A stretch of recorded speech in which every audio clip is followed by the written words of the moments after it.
Hola oyentes de Radio Sefarad y bienvenidos nuevamente a las edades del totalitarismo con Ricardo López Gotis. ¿Qué tal, Ricardo? Hola Jorge, ¿cómo estás? Bueno, creo que hoy nos vas a hablar de otro de esos casos de los cuales mucha gente no tenemos constancia, a pesar de que es historia reciente, el llamado caso Leningrado. El capítulo de hoy de las edades del totalitarismo la vamos a dedicar a un episodio poco conocido de la historia soviética en los inicios de la Guerra Fría, aún con Stalin con vida y gobernando con mano de hierro a la Unión Soviética, y que es conocido como el Affair de Leningrado o el caso Leningrado. Primero recordemos qué es Leningrado. Leningrado es la actual San Petersburgo. Fue una ciudad creada por el zar Pedro el Grande con el objetivo de occidentalizar al Imperio Ruso, y de hecho es una ciudad con una cercanía al Mar Báltico, muy occidental en su diseño y en sus edificios, y que aspiraba a ser la puerta hacia el continente europeo. La otra capital, Moscú, era la capital típicamente eslava, de modo que había una contraposición entre estas dos grandes ciudades en el Imperio Ruso. San Petersburgo en 1914 toma el nombre de Petrogrado, un nombre mucho más ruso que el alemán de San Petersburgo, y luego con la Unión Soviética pasa a llamarse Leningrado. Esta ciudad dejó de ser la capital o la segunda capital. En la Unión Soviética había una sola capital que era Moscú, pero seguía siendo uno de los grandes centros intelectuales y administrativos y políticos de lo que era la Unión Soviética. Cuando los alemanes invaden en 1941, intentan tomar Leningrado, y la ciudad es sitiada y resiste heroicamente. No con ayuda del Kremlin, sino por mérito propio, resiste heroicamente el asedio alemán, y esta ciudad nunca llega a ser tomada.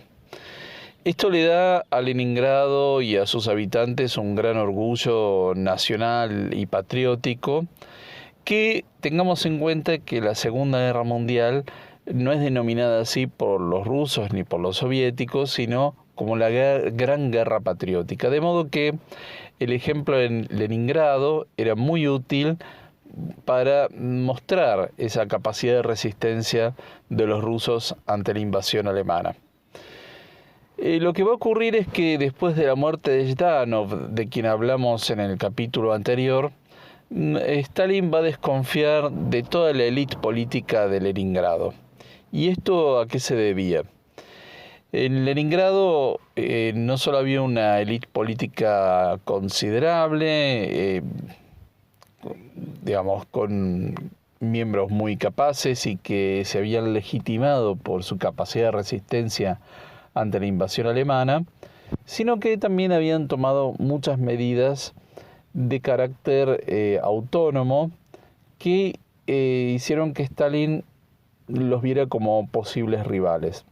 En la práctica no eran rivales de magnitud, pero esto va a ser la primera purga después de la Segunda Guerra Mundial en la Unión Soviética. Ya hemos visto purgas en los años del 34 al 38 a la propia élite política comunista, y en este caso va a ser la primera contra la élite política comunista después del conflicto bélico mundial. Acá van a encontrar que por un tema que hoy sería absolutamente trivial, que es que en Leningrado se creó un mercado para bienes y productos comerciales sin pedir la autorización del Kremlin. Esto fue visto como un acto de autonomía y un acto de traición a la Unión Soviética, y esto va a servir para que tres personajes de plena confianza de Stalin se encargaran de investigar, acusar a los líderes del Partido Comunista en Leningrado. Estos tres personajes encargados por Stalin van a ser Malenkov, Beria y Nikita Khrushchev, que luego va a ser el sucesor de Stalin como secretario general del Partido Comunista. Bueno, ellos van a descubrir o, digamos, fabricar las pruebas contra algunos miembros del Politburó de Leningrado. Van a ser Nikolai Voznesensky, Alexei Kuznetsov, el primer ministro de lo que era la República Socialista Soviética Rusa, Mikhail Rodionov, y el primer secretario del partido en Leningrado, Piotr Popkov. A ellos van a fabricar una serie de pruebas diciendo que estaban traicionando a la Unión Soviética y por consiguiente conspiraban contra la figura de Stalin. Van a ser removidos unos 2.000 funcionarios y académicos de Leningrado. En su enorme mayoría van a ser enviados a Siberia, y a estos 4 que hemos mencionado se los va a ejecutar, se los va a fusilar en 1950.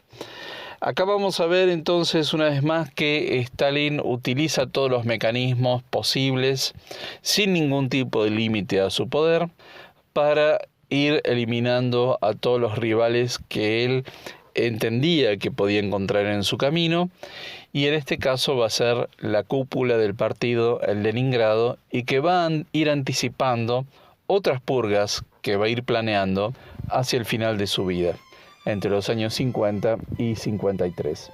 Muchas gracias, como siempre, a Ricardo López Gotis por habernos atendido e ilustrado sobre este periodo de la historia que había permanecido para mucha gente en las sombras.